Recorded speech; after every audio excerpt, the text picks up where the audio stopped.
देवसैनी एकादशी 2026 में कब है? भगवान विष्णु क्यों सो जाते हैं? चतुर्मास की अद्भुत कथा।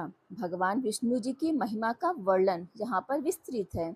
सनातन धर्म में एकादशी का विशेष महत्व माना गया है। वर्ष भर में आने वाली 24 एकादशियों में आषाढ़ शुक्ल पक्ष की देवसैनी एकादशी सबसे पावन मानी जाती है। इसी दिन से भगवान श्री हरि विष्णु क्षीर सागर में योग निद्रा में चले जाते हैं और अगले 4 महीने तक सृष्टि का संचालन देवताओं की विशेष व्यवस्था से होता है। इन 4 महीनों को चतुर्मास कहा जाता है। वर्ष 2026 में देवसैनी एकादशी 25 जुलाई शनिवार को मनाई जाएगी। यह केवल एक व्रत नहीं बल्कि आत्मशुद्धि, भक्ति, संयम और भगवान के प्रति समर्पण का दिव्य पर्व है। क्या आपने कभी सोचा है कि आखिर भगवान जो पूरे ब्रह्मांड के पालनहार हैं, वे भी वर्ष के 4 महीने के लिए योग निद्रा में क्यों चले जाते हैं? यदि भगवान सो जाते हैं, तो इस संसार का पालन कौन करता है? और क्यों देवसैनी एकादशी का व्रत करने वाले भक्तों पर श्री हरि विष्णु की विशेष कृपा बरसती है? आज की यह कथा आपके मन को भक्ति से भर देगी और आपको देवसैनी एकादशी का वास्तविक महत्व समझाएगी। इसलिए कथा को अंत तक अवश्य सुनिएगा। भगवान विष्णु के योग निद्रा का रहस्य क्या है? सृष्टि के पालनहार भगवान श्री हरि विष्णु क्षीर सागर में शेषनाग की शैया पर विराजमान रहते हैं। जब आषाढ़ शुक्ल पक्ष की एकादशी आती है, तब वे योग निद्रा में प्रवेश करते हैं। यह सामान्य निद्रा नहीं होती, बल्कि योग बल से की जाने वाली दिव्य अवस्था होती है। इस दौरान वे सृष्टि से विमुख नहीं होते, बल्कि सूक्ष्म रूप से संपूर्ण जगत का संरक्षण करते हैं।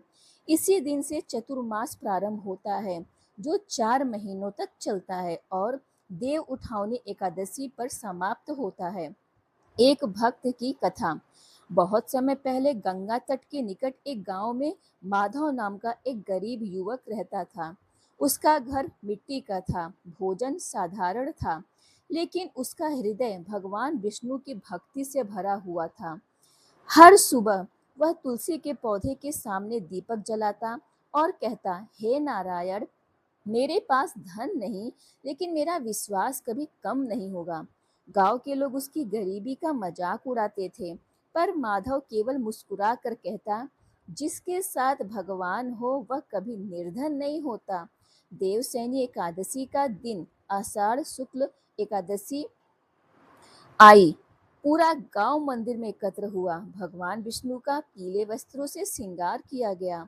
तुलसी दल, कमल के फूल और चंदन अर्पित किए गए।